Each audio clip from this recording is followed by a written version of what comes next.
For eons, the galactic concordium had waited. Their probes, delicate silver seeds cast upon the cosmic winds, searched for life. There were a peaceful people, the Zillar their world, a tranquil garden of soft light and gentle breezes. When a signal finally returned from a small, blue-green planet in an uncharted spiral arm, there was celebration. The probe's data was strange. The planet was a chaotic swirl of violent weather, tectonic instability, and an atmosphere rich in a corrosive gas called oxygen. The dominant life forms were fragile, soft-skinned bipeds. The Zillar Council, filled with compassion, dispatched a first-contact vessel. They would welcome these poor, struggling creatures into the peace of the Concordium. The rendezvous point was a silent moon orbiting a gas giant.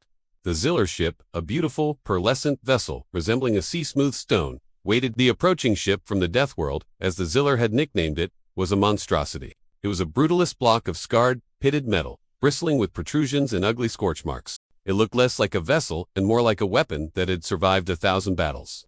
The Zillar Captain Xyler suppressed a shudder. These beings must live in constant fear to build such a terrifying machine. When the airlock hissed open, Zillar and his delegation stood ready, their 3 slender arms outstretched in the universal gesture of peace. The beings that emerged were underwhelming. They were shorter than the Zillar, encased in bulky white suits. Their movements were clumsy in the low gravity. When they removed their helmets, their faces were soft, their eyes wide with a look the Zillar translator identified as curiosity. A.AD, not fear. One of them stepped forward, its voice a low rumble through the translator. I'm Captain Eva Rist. On behalf of humanity and planet Earth, we greet you in peace. Xyler gestured to the observation window. Your vessel, it has seen much hardship.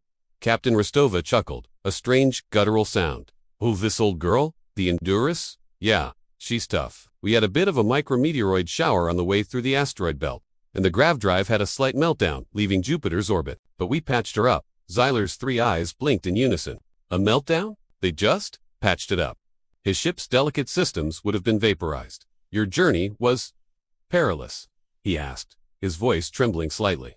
Another human, a lanky male, grinned. No more than usual. The G-forces on launch were a bit rough, maybe 12 Gs. Woke up with a killer headache. But the coffee maker survived, so morale is high. 12 Gs. The Zillar would be turned into a thin paste at 4 Gs. They treated it like a minor inconvenience. A headache? Xyler felt a cold dread creep up his spine, a sensation utterly alien to his people. He looked at these humans. Their bodies, which seemed so fragile, were accustomed to a crushing gravity, a poisonous atmosphere, and a world that actively tried to kill them. They sailed through asteroid fields and shrugged off drive meltdowns. Their planet was a crucible, and it had forged them not into victims, but into survivors. Into masters of adversity. The human captain smiled, a baring of teeth that was meant to be friendly but now seemed predatory. So, she said, her eyes gleaming with an unnerving intensity, tell us about the rest of the galaxy. We're very excited to meet everyone. Xyler looked at the brutal ship, the scarred humans, and the cheerful, terrifying confidence in their eyes. The Concordium had reached out to welcome a race of struggling survivors. But as he stood there, a profound and terrifying realization washed over him. They hadn't found frightened children cowering in a storm. They had just knocked on the door of the toughest, most resilient beings in the known universe. The galaxy was not ready, and the Zillar had just invited them in.